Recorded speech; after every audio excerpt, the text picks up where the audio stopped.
encontrar, quero te encontrar. O que fazer para te encontrar, encontrar, quero te encontrar. O que fazer para te encontrar? La la we, la we, la la wa. La la we, la we, la.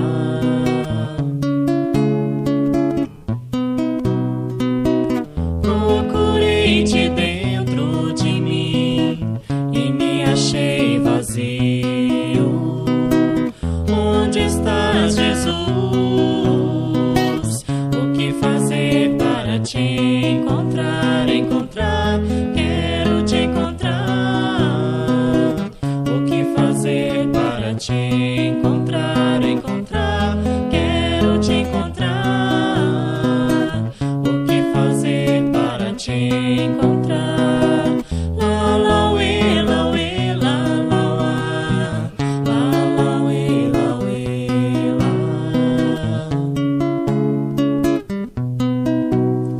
Descubro-te agora em cada ser, em cada raio de estrela que brilha iluminando as lágrimas.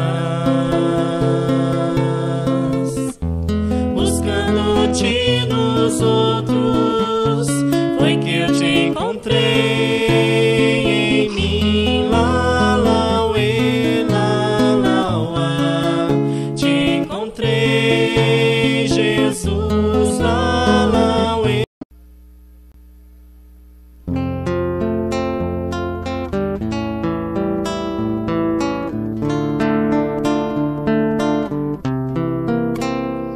Se o orgulho te furta a humildade, não te vistam só na aparência, nem te julgues o dono da ciência, filha primeira da simplicidade. Se o egoísmo te vela a caridade, de todas as virtudes a essência, busca nas fontes da benevolência, remédio à cobiça que te invade. Mas se não és feliz cerrando as mãos, não deixes segregados teus irmãos das bênçãos vivas da fraternidade, das bênçãos vivas da fraternidade. Caminha nas pegadas de Jesus, embora te fira a própria cruz, terás por prêmio a felicidade, terás por prêmio a felicidade.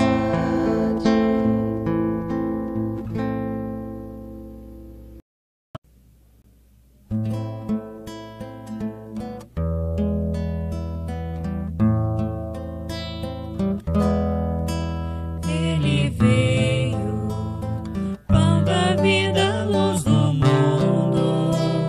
Sim, olhar quente e profundo e solene tinha voz. Ele veio, mãos vazias, desarmadas, nem escudos, nem espadas, só amor por todos nós. Ele veio, pão da vida, luz do mundo, sim, olhar quente e profundo e solene tinha voz. Ele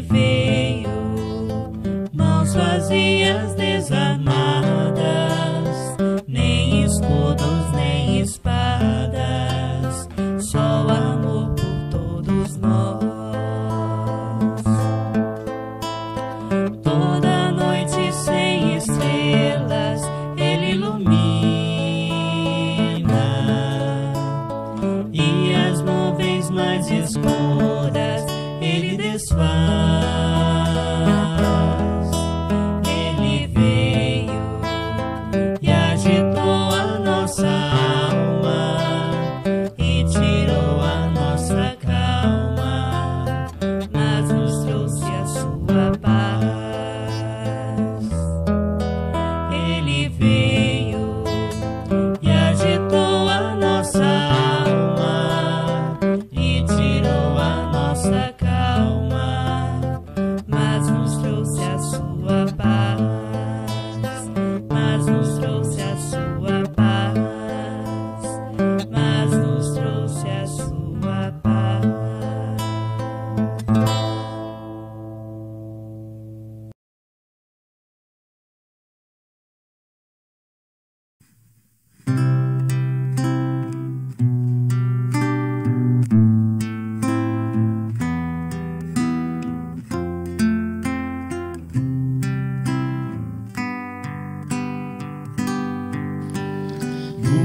Buscai primeiro o reino de Deus e a sua justiça, e tudo mais vos será acrescentado. Aleluia, aleluia. Buscai primeiro o reino de Deus e a sua justiça, e tudo mais vos será acrescentado. Aleluia, aleluia. Nem só de pão o homem viverá, mas de toda palavra que procede da boca de Deus. Aleluia, aleluia.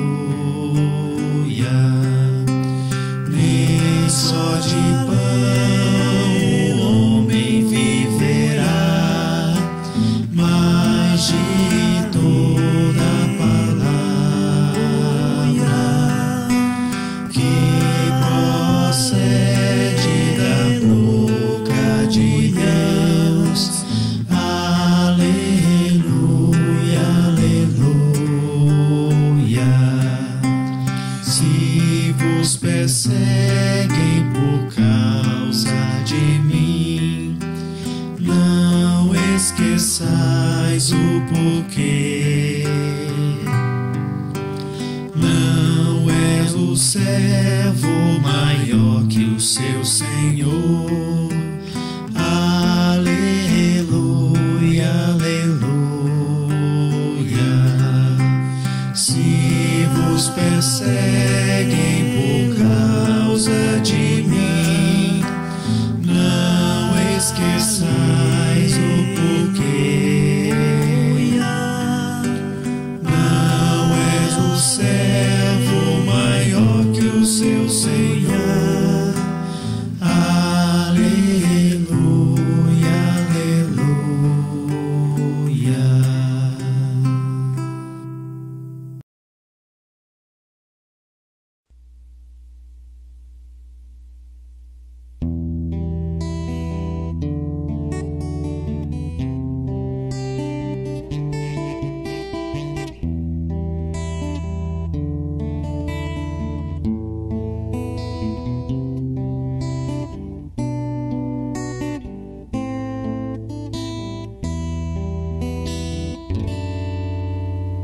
Pôr do sol, natureza e luz, amai-vos uns aos outros, foi o que disse Jesus.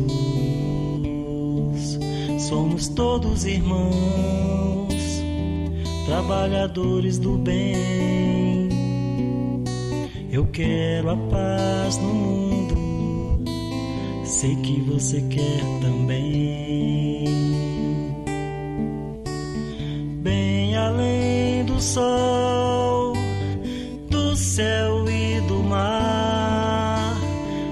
existir uma luz a nos chamar. Ela é o amor que emana de Jesus, a dizer: brilha a vossa luz.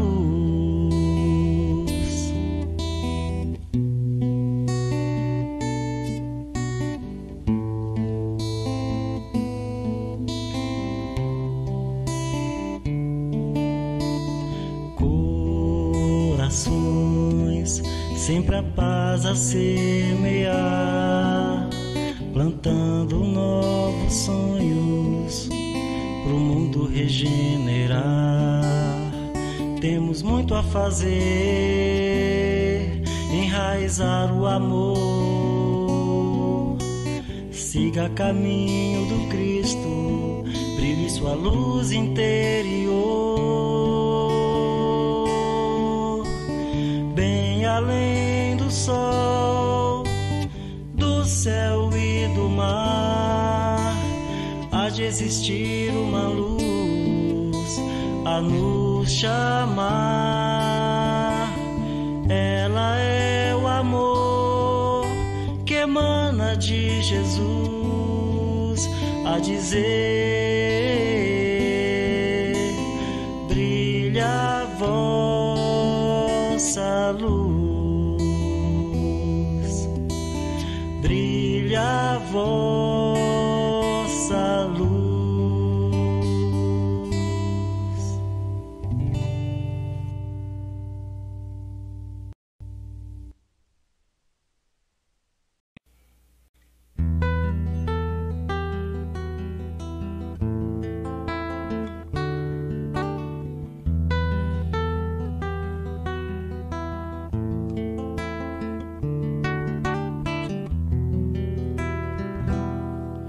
Um dia um homem estava caído, passaram ali muitas pessoas, a elas nada se pediu, olharam sem compaixão. O primeiro não quis ajudar, disse: então tenho que trabalhar. O segundo tinha um compromisso, atrasado não podia chegar. E saíram comentando assim: coitado, não pode levantar. E assim se passaram as horas e ninguém o quis ajudar. Larará, ninguém o quis ajudar. Larará, ninguém o quis ajudar. E de repente aparece alguém que viajava e se aproximou, o socorre, o põe em seus braços, o envolve com seu amor. O seu nome ninguém sabe qual é, cuidou do homem como irmão.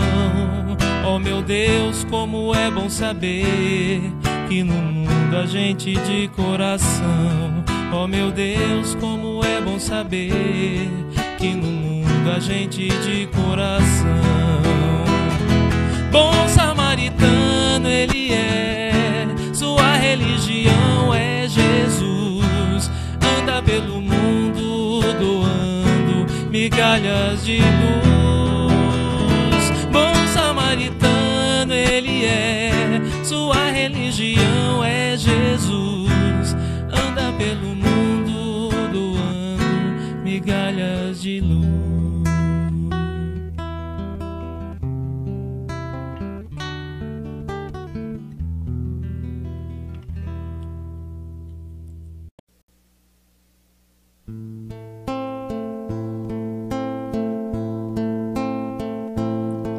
Se fecho os meus olhos para orar,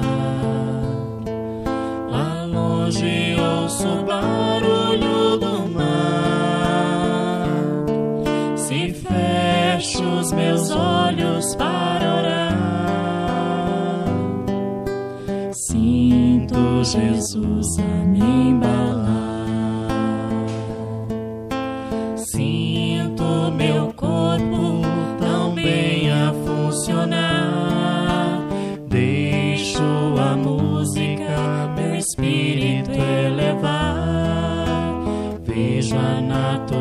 pureza, com amor sempre a doar.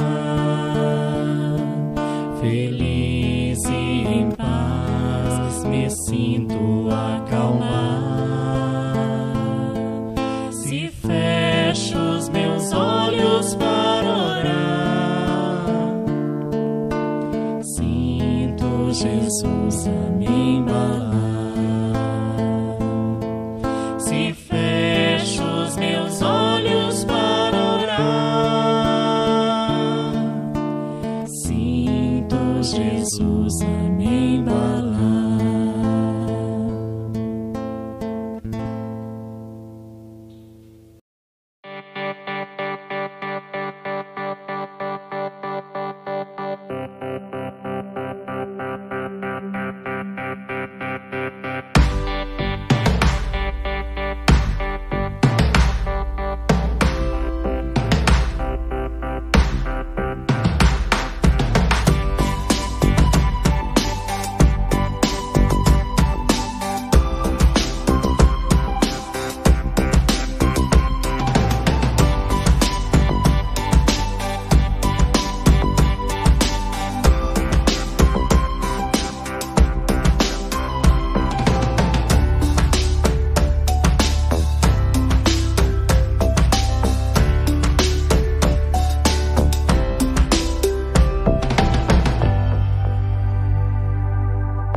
Olá pessoal, eu me chamo Bruna, eu sou da Sociedade de Divulgação Espírita Alta de Souza e venho aqui nesse momento de luz falar um pouquinho sobre o Consolador Prometido, o Cristo Consolador, sob a ótica da doutrina espírita, para a gente entender um pouquinho mais sobre o Espiritismo e esse papel de luz, de consolo, de inspiração e de cuidado que essa doutrina de luz tem em nossas vidas, na nossa existência.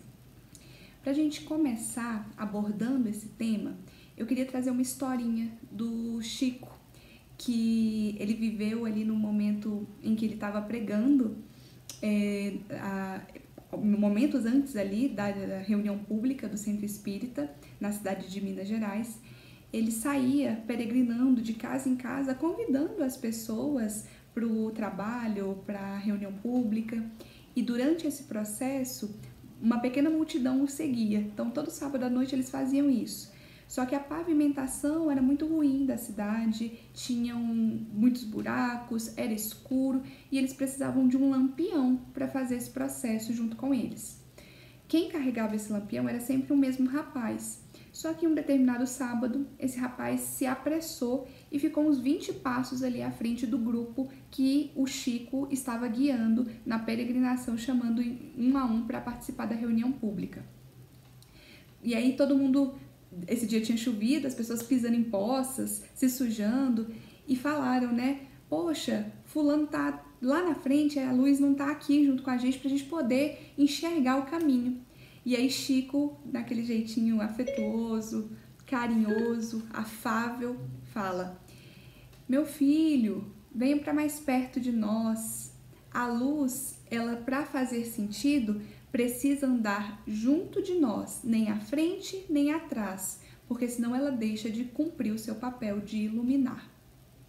Essa pequena historinha aí do Chico, que parece simples, mas que traz uma lição muito profunda sobre o significado do conhecimento. Na história, a luz era luz, de fato, né? Mas ela representa o conhecimento, a compreensão do mundo, a compreensão da vida. A gente consegue aplicar isso ao Espiritismo no seu papel de consolador prometido. E aí, para a gente entender ainda melhor todo esse processo e todo o entendimento de qual é o papel do Espiritismo no mundo, nos corações humanos, eu queria trazer de psicografia do próprio Chico. Vocês imaginem a grandeza de um momento como esse. Chico psicografando livros como Há 2000 anos, O Encontro do Cristo com Públio, O Encontro do Cristo com Saulo de Tarso no livro Paulo Estevão, e o Cristo e Chico Xavier psicografando ali as mensagens ditadas por Humberto de Campos no livro Boa Nova, que é a Bíblia da atualidade, né? Que traz fatos tão marcantes da intimidade dos apóstolos com Jesus. Questões que não couberam na Bíblia, porque a Bíblia realmente precisa ser mais enxuta para trazer as informações mais relevantes, mas que são tão ricas, tão produtivas, tão válidas no sentido da instrução, os diálogos ali na intimidade de cada apóstolo com Cristo. Essa leitura chama-se a lição de Nicodemos.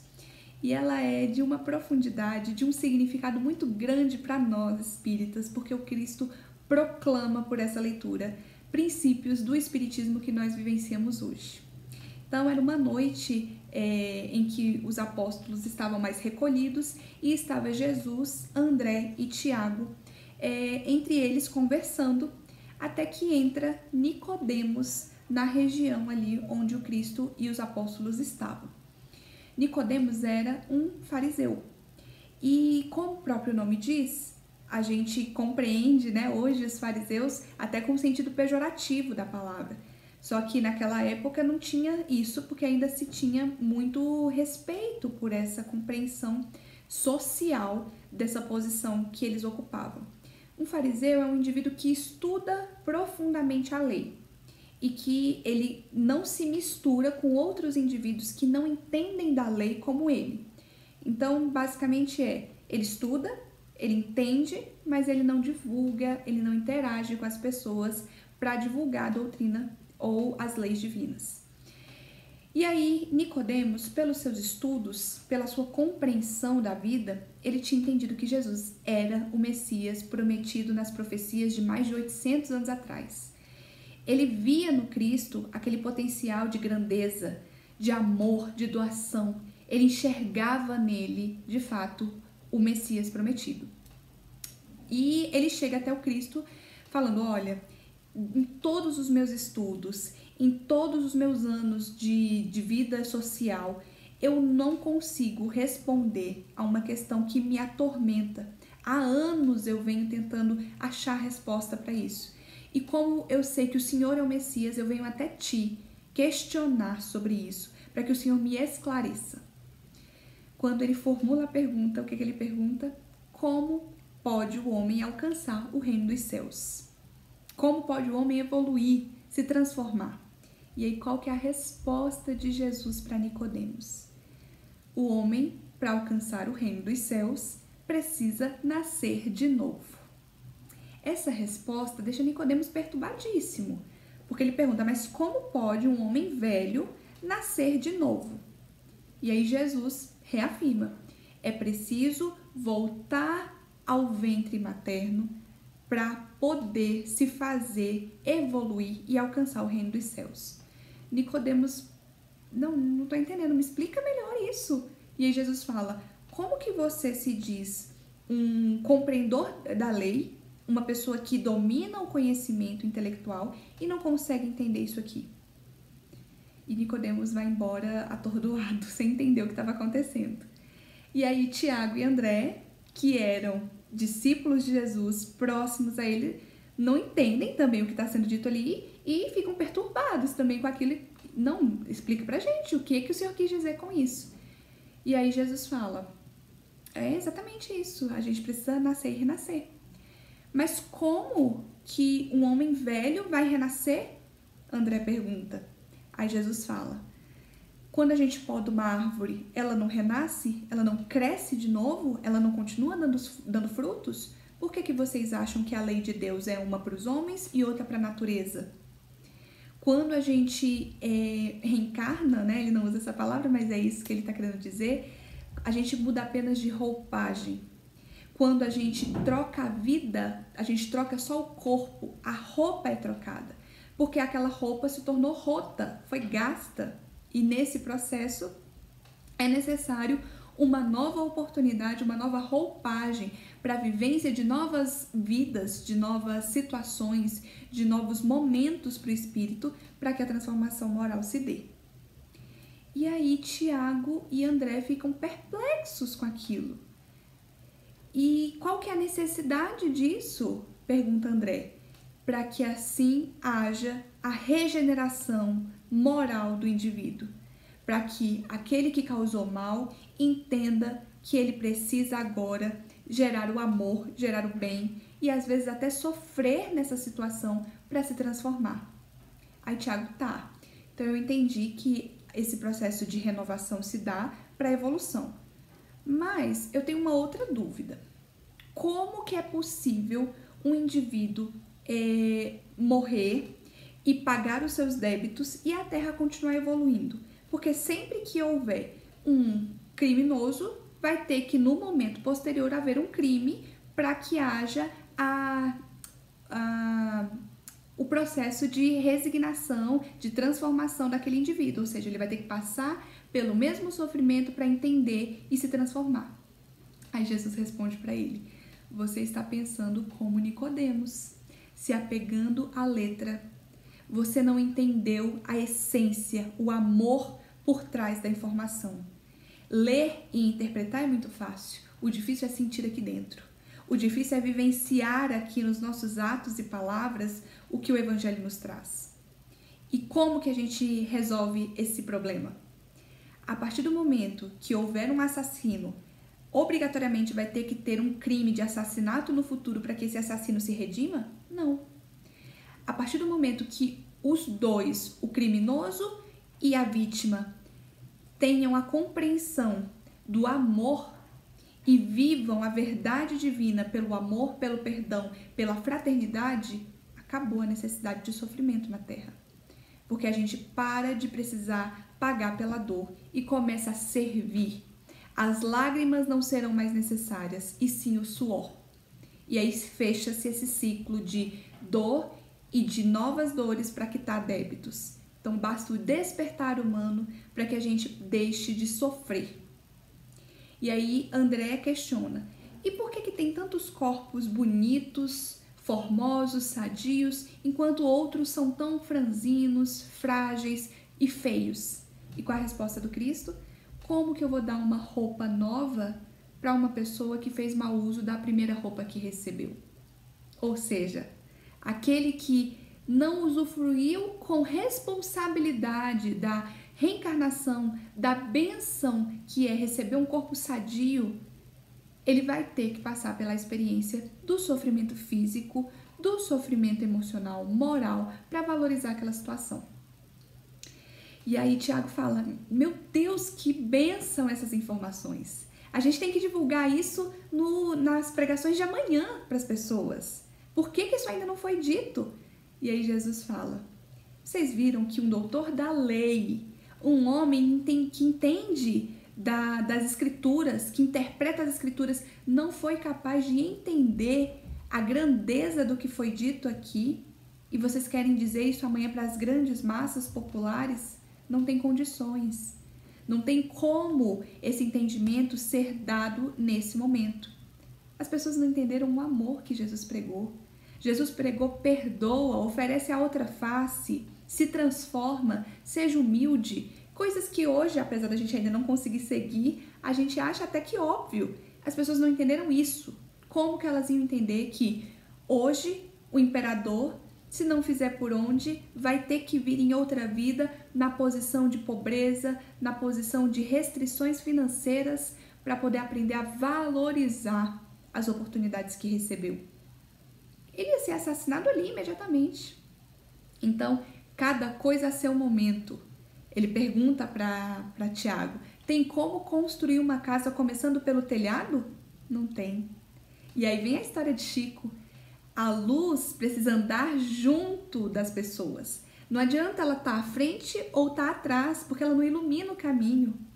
Para ela iluminar o caminho e guiar os indivíduos, ela tem que estar em total harmonia com o grau de evolução espiritual e intelectual das pessoas. Então, por isso Cristo disse: não é o momento. Mas haverá o dia em que será o momento e que vocês não ficarão sozinhos nem desamparados. Vai vir à Terra um Consolador que trará essas verdades, que orientará vocês sobre a vida, sobre os trâmites espirituais por trás do processo de reencarnação. E ele trará informações que eu não pude dizer a vocês. E aí Humberto de Campos termina a narrativa da forma mais tocante possível. Dessa forma, para sempre, ficou gravado, grafado no Novo Testamento, na Boa Nova, no Evangelho de Jesus, a compreensão da reencarnação. Por mais que ainda não pudesse ser esclarecida na sua integridade, na sua complexidade, na sua total compreensão, ela já ficou grafada e marcada para sempre na história da humanidade.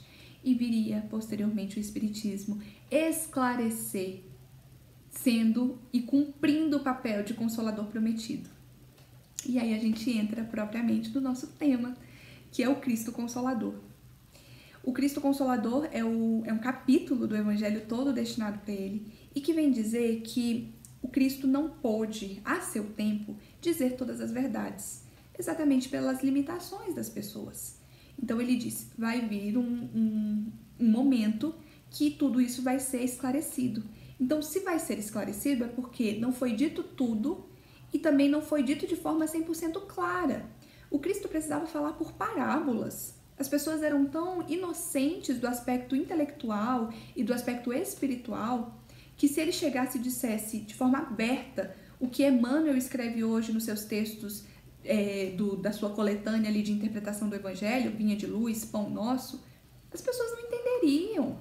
Ele precisava utilizar de mecanismos do dia a dia das pessoas. Então ele falava de pastores, de montes, de filhos pródigos voltando para casa. Ele utilizava o linguajar da época, da figueira que secou, porque era aquilo que fazia parte do cotidiano das pessoas.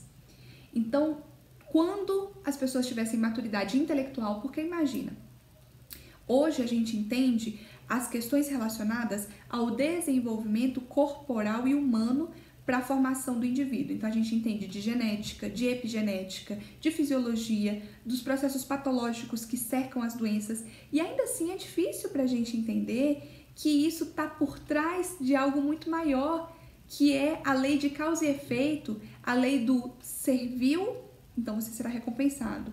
Ofereceu dissabores, tristezas, ou você quita seus débitos pelo amor ou pela dor. Então, se não se tinha esse conhecimento, como que podia ser entendido tudo isso? Então, foi lançado um véu proposital sobre essas informações para que posteriormente ele pudesse ser retirado e as pessoas compreendessem verdadeiramente a essência divina. Por quê? Como que se compreende dores, desigualdades, injustiças sociais, injustiças afetivas, crimes, sem entender da lei de causa e efeito? Existe uma frase que toca muito a gente, que é: existem injustiças, mas não existe ninguém injustiçado.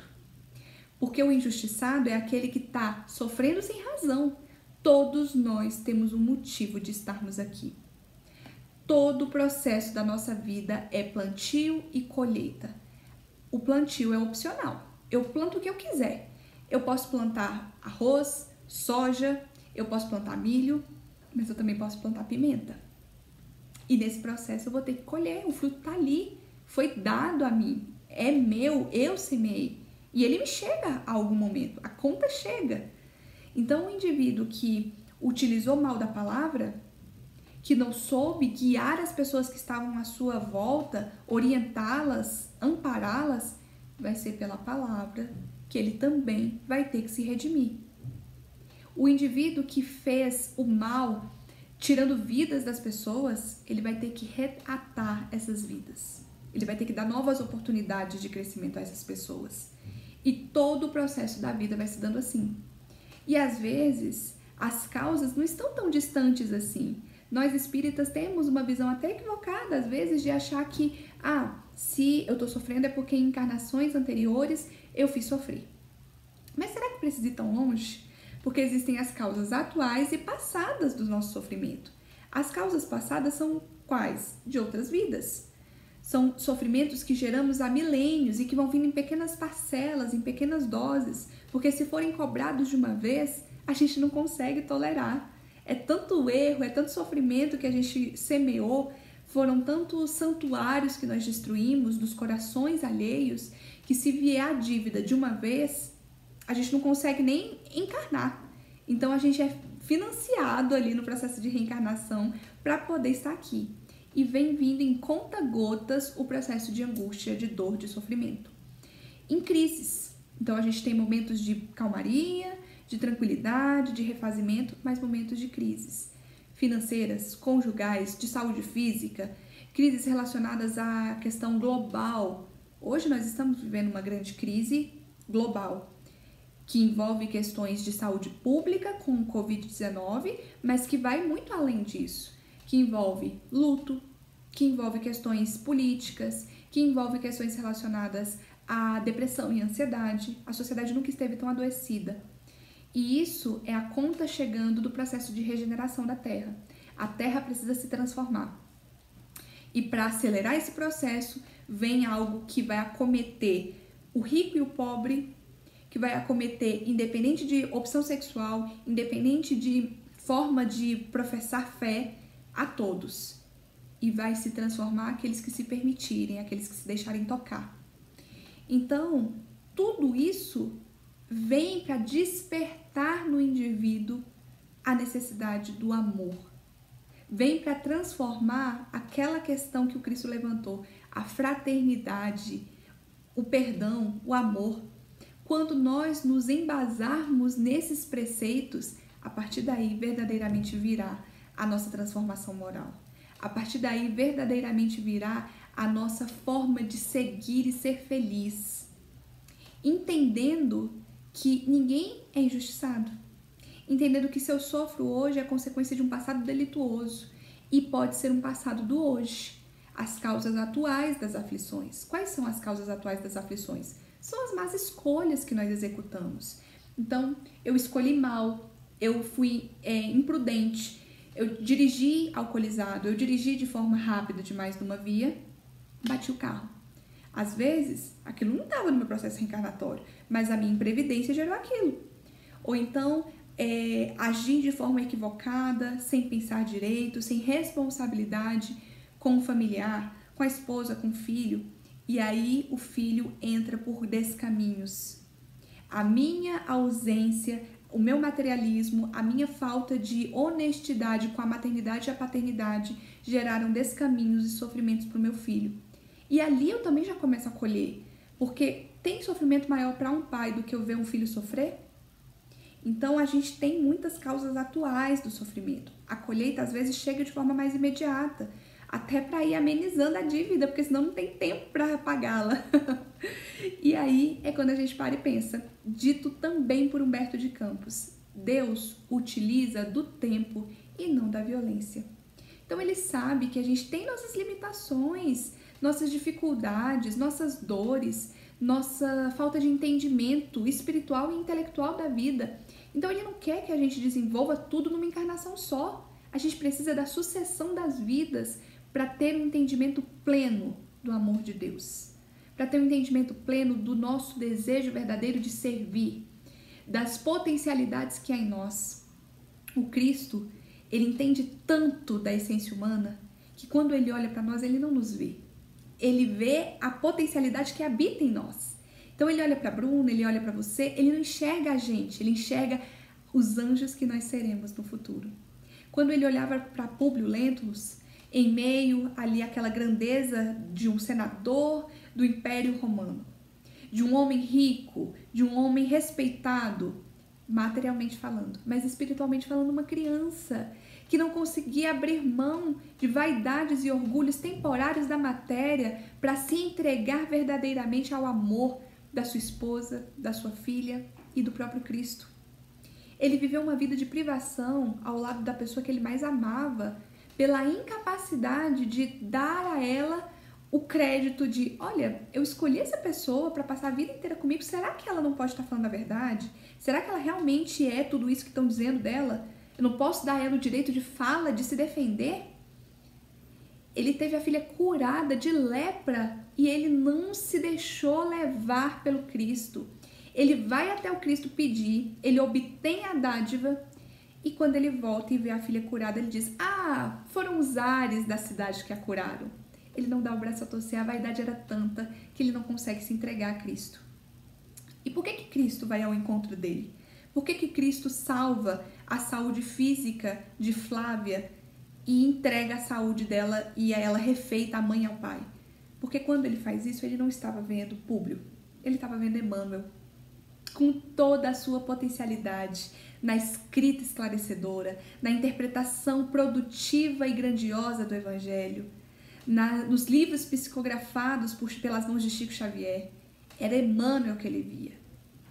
Quando Cristo chega nas portas de Damasco e como a luz do sol se transfigura em pleno a luz do meio-dia, naquela luz intensa que faz Saulo de Tarso, que estava entrando na cidade de Damasco para torturar e punir Ananias por ter convertido sua noiva ao cristianismo e dar seguimento a todo o processo de perseguição aos cristãos que ele iniciou, matando Estevão apedrejado, ali, quando Cristo aparece para ele, ele não enxerga Saulo, ele enxerga Paulo, ele enxerga o maior divulgador do cristianismo de todos os tempos.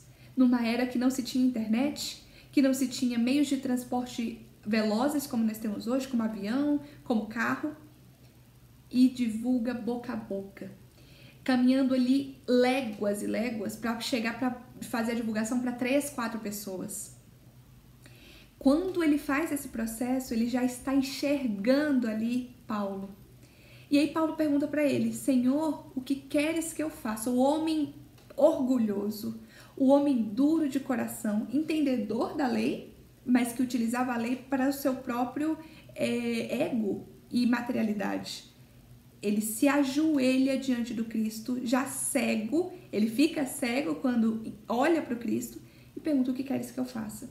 Jesus não diz para ele: você vai para o deserto, vai passar um tempo lá, vai conhecer um casal que vai te orientar, que vai te dar o testemunho deles, de o que o cristianismo fez por eles, vai ser guiado por Estevão, a tua vítima do passado, vai ser renegado por pai, por amigos, por aqueles que te seguiam, e vai caminhar para divulgar o Evangelho em um continente inteiro, para que não deixe que essa dádiva morra. Ele não fala nada disso.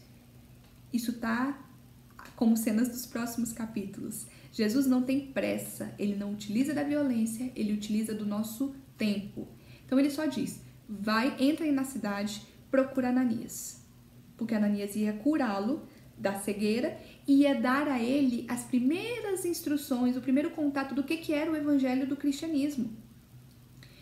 E ali, naquele momento, quando Cristo fala para Paulo: vá e procura Ananias, ele não está ali pensando: é porque nesse processo todo o cristianismo vai ser desenvolvido, a base do cristianismo vai estar desenvolvida em cima de Paulo.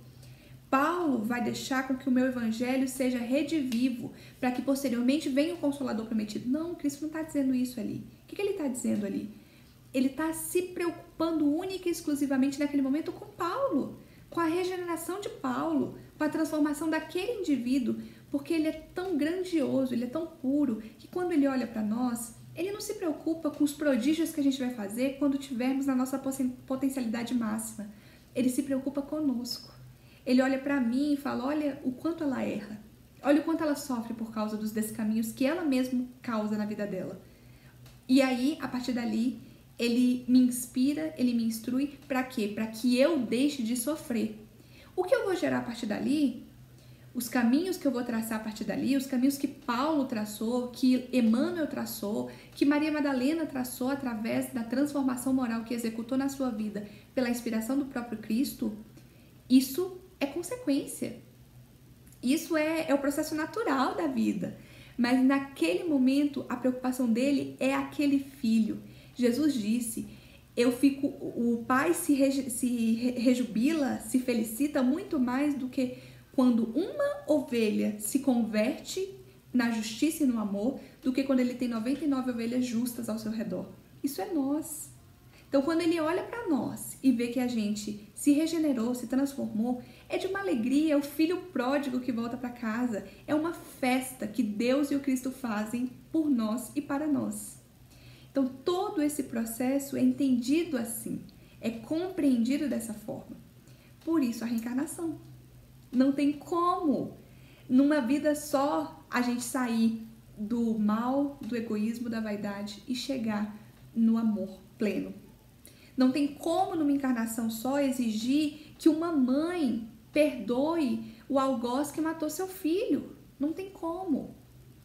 É pedir demais. Então ele sabe que nesse momento o que eu posso pedir para você é: não desejo o mal dessa pessoa. Mas com o passar dos anos, dos milênios, o perdão vai se transformar em amor. E o amor regenera, o amor cura, o amor trata. E é essa a lógica do Espiritismo Consolador. O Espiritismo Consolador, ele diz: bem-aventurados os aflitos, porque serão consolados. Isso é dito no Sermão do Monte. Quando Cristo fala isso, o que ele quer dizer? Bem-aventurado significa feliz. Feliz daquele que sofre, porque vai ser consolado. E como que uma pessoa que sofre pode ser feliz? Qual é o sentido disso? O sentido está nessa compreensão da lei de reencarnação, da lei de, se eu sofro, é porque tem uma causa por trás disso. E se eu estou sofrendo, é porque eu estou tendo a oportunidade de quitar meus débitos, de viver em paz com a minha consciência. Então eu deixo de sofrer. Aliás, o sofrimento não vai deixar de existir. Ele está ali, ele precisa ser vivido para redimir o espírito. Mas ele deixa de tirar a minha paz, a minha esperança, minha fé. Ele está presente, mas ele não transfigura a pessoa que eu sou. Ele não manipula a pessoa que eu sou. Ele me eleva, na verdade. E ali começa o processo de felizes aqueles que sofrem.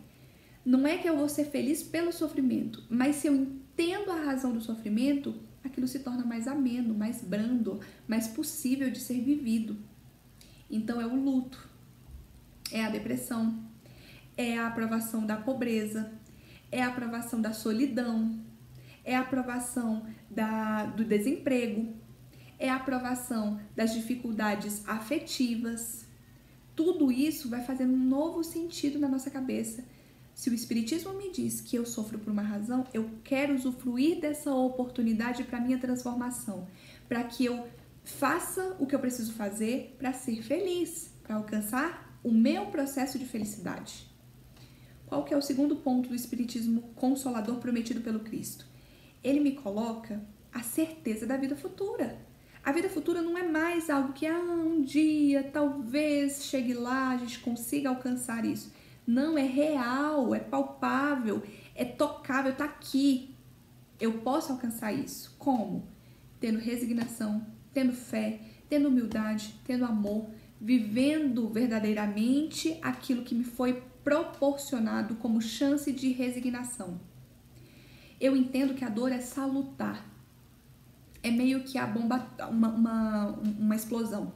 Às vezes a gente tem ali um rochedo muito grande e para abrir um túnel ali eu precisaria de muitos homens com marretas, com muitos instrumentos, com meses e até anos de trabalho para conseguir abrir aquele túnel lá dentro.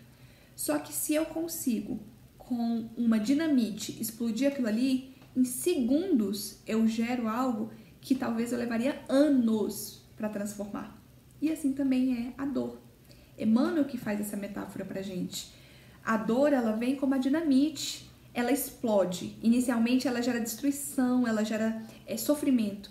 Mas se eu paro e penso, olha o quanto eu cresci, a transformação que eu exerci na minha vida por meio dessa dor. Será que se não fosse isso, eu conseguiria verdadeiramente ter chegado nesse ponto em um período tão rápido de tempo? Ou de forma tão efetiva? Então a dor, ela tem uma razão de ser. Ela transforma, ela lapida. O diamante, ele só se torna reluzente diante das lapidações. A pedra original é opaca, é feia. E aí vem a lapidação e torna ela reluzente, brilhante. Assim também é o nosso espírito. A dor precisa nos chegar. Tem coisas que só a dor faz por nós. Então, é muito bonito ver o processo de transformação de um indivíduo, por exemplo, adoecido. Uma pessoa que está encarando um câncer, encarando uma doença intratável, incurável, e está ali resignado, se transformando. Por quê? Primeiro que naquele processo ele tem apoio espiritual muito profundo. Ninguém vive uma dificuldade sozinho. São os mentores espirituais, é a família espiritual que torce por aquela pessoa que está ali do lado dela, é a família afetiva, a família consanguínea que está ali do lado. Então, nisso nós somos inspirados. Nisso nós buscamos respostas que muitas vezes a gente não buscaria se estivesse vivendo a bonança, se estivesse vivendo dias fáceis, dias de prosperidade. Então, a gente para e pensa em propósito. A gente para e pensa em para que eu estou aqui? Qual é o sentido da minha existência? Qual o objetivo da minha vida? Para que eu estou aqui? E começa a transformar a nossa vida. Então, quando a gente olha uma pessoa que vive a dor, ela sai transformada. A gente tem um caso muito emblemático disso na história de Viktor Frankl. Viktor Frankl foi um psiquiatra que viveu na época da Segunda Guerra Mundial. E ele teve, durante a Segunda Guerra Mundial, ele foi vítima do Holocausto, e ele foi ali colocado nos campos de concentração junto com a sua família. Então, a esposa que estava grávida, os irmãos, o pai e a mãe. Todos foram para os campos de concentração, cada um em uma área. E ele não tinha notícias dessas pessoas, ele não sabia onde elas estavam, em que situações elas estavam. Ele tirava por ele o sofrimento que ele estava passando ali, mas ele não conseguia vislumbrar como eles estavam. E aí, passando fome, passando frio, privações, humilhações, trabalhos excessivos, ele viveu essa situação escrevendo um livro chamado Em Busca de Sentido. E aí, nesse livro, ele coloca que a gente encontra sentido para a existência humana no amor que a gente doa para o próximo, nas relações afetivas que a gente tem. Então, quando a minha vida faz sentido para o outro, porque o meu amor preenche o outro, nisso eu encontro sentido para a minha própria existência.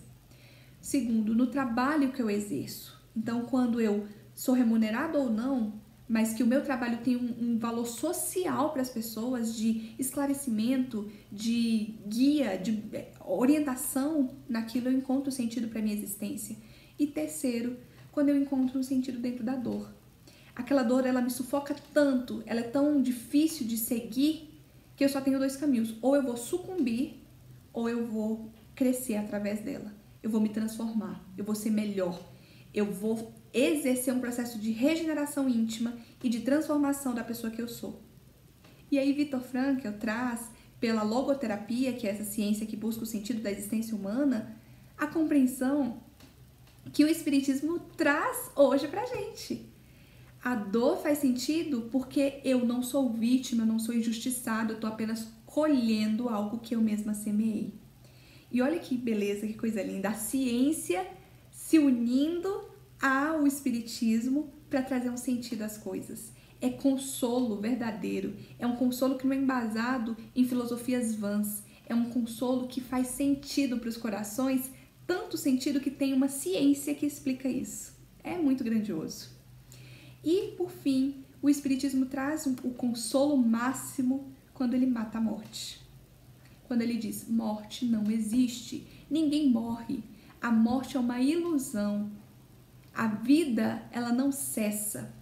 Nós estamos aqui e ocupamos um corpo físico, esse corpo morre, esse corpo apodrece, esse corpo envelhece, perde juventude, perde vitalidade, perde energia, perde celeridade, mas o espírito não. Tanto é que quando se conversa com um idoso, a gente olha as marcas que o tempo gerou naquele corpo, nas rugas, na postura, no andar, no raciocínio e na forma de se expressar. Mas a gente nota que a vitalidade não se altera. Mesmo aqueles mais debilitados pela doença física, o sentimento e o desejo da vida está ali, está latente, está presente. Por quê? Porque o desejo da vida vem do espírito. E esse não cessa. Então ninguém perde ninguém. A gente ocupa planos diferentes. Eu estou aqui no plano físico e o indivíduo está no plano espiritual. Mas nisso a gente se conecta. Se conecta como? Pelo amor que nutrimos um pelo outro, porque a força mais poderosa do universo é o amor. O que transforma a vida na Terra e no plano espiritual é o amor.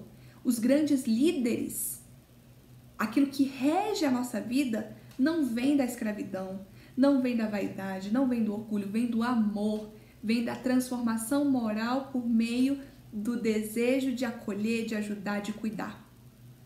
Então, quando a gente nota que isso está acontecendo, a gente percebe que nós não estamos desamparados.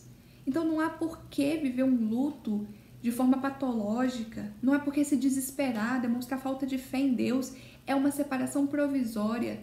Estamos em planos diferentes, é como se o indivíduo tivesse feito uma viagem, mas eu posso acessá-lo a qualquer momento por meio da prece. Eu consigo conversar com quem eu amo por meio da prece. Eu consigo me conectar com quem eu amo pelo sentimento genuíno do amor que nos conecta, pelas lembranças daquela pessoa, pelo desejo de estar com ela novamente, porque a gente tem novas oportunidades com quem a gente ama. É a minha família. Não vai ser o corpo físico que vai me separar dessa pessoa. E o reencontro vai haver. Então, quando se mata a morte, se dá o maior consolo para as criaturas, porque elas entendem que nunca estão sozinhas e que nunca perderão os sentimentos e o amor que elas doaram, porque só se sofre quando se ama. E se eu amo tanto a ponto que eu sofro pela perda daquela pessoa, é porque esse amor não morre junto com a morte do corpo físico. E por fim, o Espiritismo consola quando ele nos coloca frente a frente com a verdade embasada na filosofia, na ciência e na religião. Quando ele nos dá recursos de sermos felizes, de nos conhecermos melhor, de entender quem nós somos, por que estamos aqui, para onde vamos, qual é o meu objetivo de vida, como eu quero transformar a minha essência para ser feliz, para caminhar para Deus. Esse é o grande sentido da existência humana. Estamos numa jornada constante rumo a Deus, para a felicidade, para a transformação. Todos nós seremos anjos, todos nós faremos grandes prodígios com a nossa vida. O Cristo disse isso: vós sois deuses, farei o que eu faço e até muito mais. Por quê? Porque nós estamos em constante processo de aperfeiçoamento moral. Então vai haver o dia em que essa terra não vai mais carregar sofrimento, dor, angústia, e sim prosperidade, alegria. Quando isso acontecer? Quando vai se instalar esse reino dos céus aqui? Isso era uma metáfora que o Cristo estava dizendo para quando vocês se tornarem um mundo celeste, vocês serão felizes. Ou seja, hoje a gente vive num mundo de provas e expiações, onde o mal prevalece em relação ao bem, onde o mal é mandatório. Estamos vivendo a transição planetária. Vamos deixar de ser um planeta de provas e expiações e nos tornar um planeta de regeneração, onde o bem se equipara ao mal e até sobressai um pouquinho. Onde essas grandes injustiças, esses grandes maus que acometem a sociedade vão diminuir em muito. A Terra vai se tornar um lugar um pouco mais justo. Nós vamos entrar no período de convalescência. Então a gente saiu da doença, que era prova e expiação, da dor, da tristeza, e entramos no processo de tô melhorando, tô fraquinho ainda, mas olha, já sinto que aquela dor não existe mais. Mas e aí? A gente quer ficar aqui? A gente quer contribuir com isso? A gente quer transformar esse mundo num lugar melhor? Eu tô fazendo por onde ficar na Terra e contribuir para a transformação e regeneração desse planeta? E como que eu contribuo? Prece, culto do Evangelho no lar, divulgação da doutrina espírita e da imortalidade da alma, compreensão e empatia pela dor do outro, doação a quem necessita, olhos e ouvidos para ouvir, escolher melhor as minhas companhias, aquilo que eu assisto, aquilo que eu produzo, aquilo que eu digo, aquilo que eu entendo da vida. Isso é o processo de regeneração. Então, quando nós somos convocados, porque todos nós estamos sendo convocados, o Brasil é o coração do mundo, a pátria do Evangelho. Aqui habita a essência do Evangelho redivivo pelo Espiritismo. Se nós estamos aqui, não é por acaso, não é à toa. Nós somos convocados a contribuir com a divulgação da doutrina espírita e com a regeneração do planeta. E aí? Nós somos os apóstolos da última hora, os trabalhadores da última hora. Os da primeira hora foram convocados ali no apostolado. E agora é o momento de servir, de contribuir. Qual é o seu grau de contribuição? E não precisa ir muito longe. A gente contribui no nosso dia a dia, espiritualizando a minha existência, as minhas relações interpessoais, a minha família, espiritualizando o meu trabalho, fazendo com que aquilo que eu faço seja um trabalho mecânico, seja um trabalho intelectual, independente, seja um trabalho para servir o Cristo. É muito fácil ser cristão dentro da casa espírita. É muito fácil ser espírita e espiritualizado dentro da casa espírita. O difícil é carregar o emblema de cristão, de espírita, fora da casa espírita. No meu ambiente de trabalho, no trânsito, na vida em família. Eu carrego Jesus vivo dentro de mim, nos meus atos, nos meus gestos. Essa é a nossa essência. É isso que o verdadeiro espírita, que o verdadeiro cristão faz. Para que assim a gente se transforme posteriormente, daqui a alguns muitos anos, em um planeta ditoso e, por fim, num planeta celeste. Num planeta que vai habitar a felicidade plena, onde mais nem a matéria vai ser necessária. O processo de vida num planeta celeste não precisa de matéria que envelhece, que adoece, que perde a vida, que perde a essência, que se transforma e que vai deteriorando. Não, é só de espírito, de transformações verdadeiras que ali habita. É algo tão distante de nós que a gente não consegue nem vislumbrar. Mas essa é a nossa destinação. Um dia nós seremos espíritos perfeitos. Como Cristo foi para nós um exemplo, um modelo e um guia, nós também vamos ser para outros indivíduos em processo de evolução. A gente pode retardar, estacionar ou acelerar esse processo, vivenciando as dádivas que o Espiritismo nos traz pelas leituras edificantes, pela evangelização, pelo autoconhecimento e pela transformação moral que nós executamos em nós. Essa era a mensagem, esse é o consolo, essa é a luz. Divulguemos essa luz. Coloquemos a lanterna no momento certo, no lugar certo, como disse o Chico, para iluminar conforme a necessidade de quem precisa. Então não se negue a trazer consolo, a trazer esclarecimento do Espiritismo e da certeza da imortalidade da alma às pessoas à sua volta. Esse é o papel do verdadeiro espírita. Isso é o que Jesus espera de nós. Muito obrigada. Agradeço imensamente a oportunidade. Fiquem com Deus e foi um prazer estar aqui com vocês nesse momento.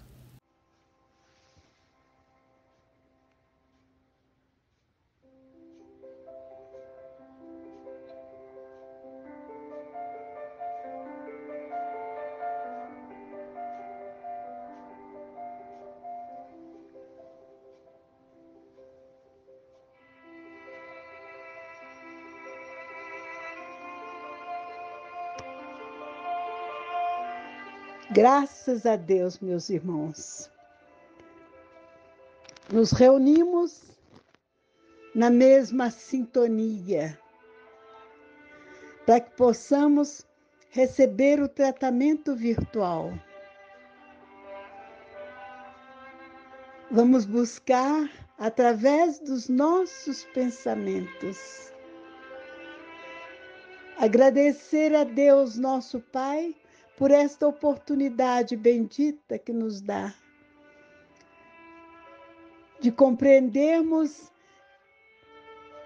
de recordarmos Jesus, quando Ele nos disse que não precisávamos de templo, de pedra, para que possamos nos reunir. Então estamos nos reunindo no templo do nosso pensamento, na mesma sintonia, agradecendo a Deus, nosso Pai, pedindo a proteção para esses momentos que juntos vamos passar. Senhor Jesus, amigo querido, nós te agradecemos, Senhor, e te pedimos a proteção para o tratamento. Graças a Deus. Busquemos nesses momentos sintonizarmos com a natureza. Pensemos nos campos verdejantes, com árvores floridas algumas. E vamos recordar, a uma certa distância, uma cachoeira de águas cristalinas que nos auxilia no tratamento. Recordemos da cachoeira de águas cristalinas jorrando em nossas cabeças.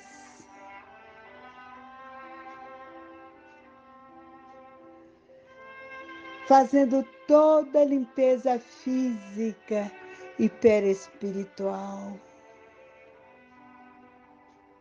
Com a bênção do Senhor Jesus, jorrando, fazendo esta limpeza, auxiliando-nos nas nossas dificuldades. Cachoeira de águas cristalinas, podemos respirar tranquilamente, mentalizando estas energias e soltando ar.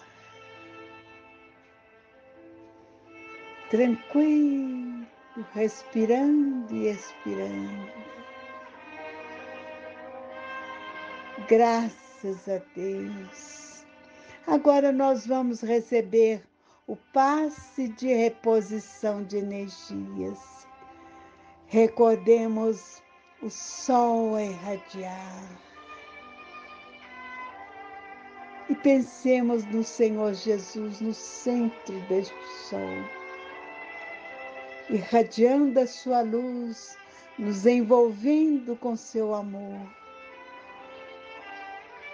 nos aquecendo, fortalecendo os nossos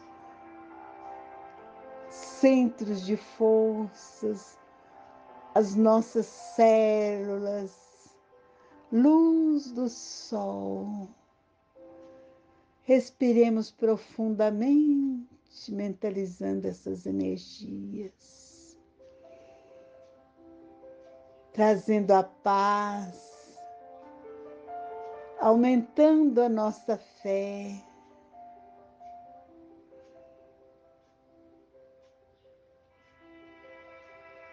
trazendo a certeza que tudo passa, que nós não estamos sozinhos.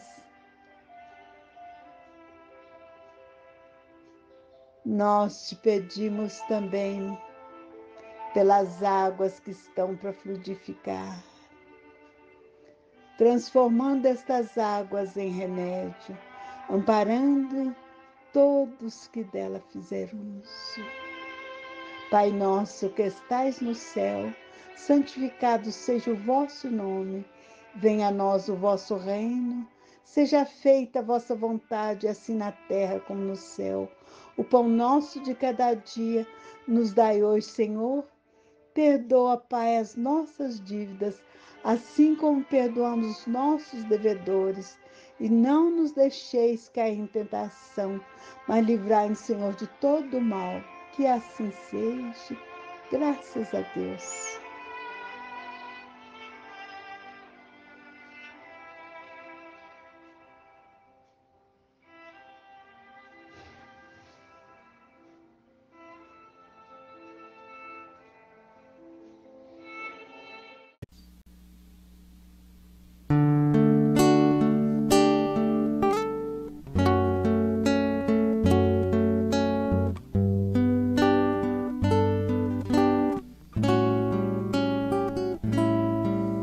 Jesus, nos seus braços, eu posso ter a luz e seguindo seus passos, eu sei que nos conduz pelo caminho leva até o nosso Pai. Jesus, nos dê a mão e nos ensina a caminhar.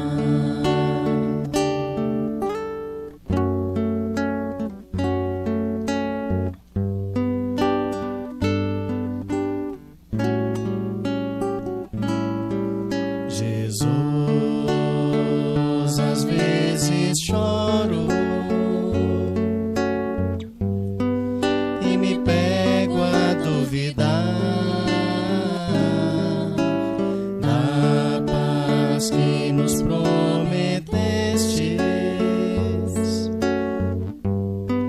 Quando soubermos amar, mas, Mestre, mesmo junto às quedas, eu posso te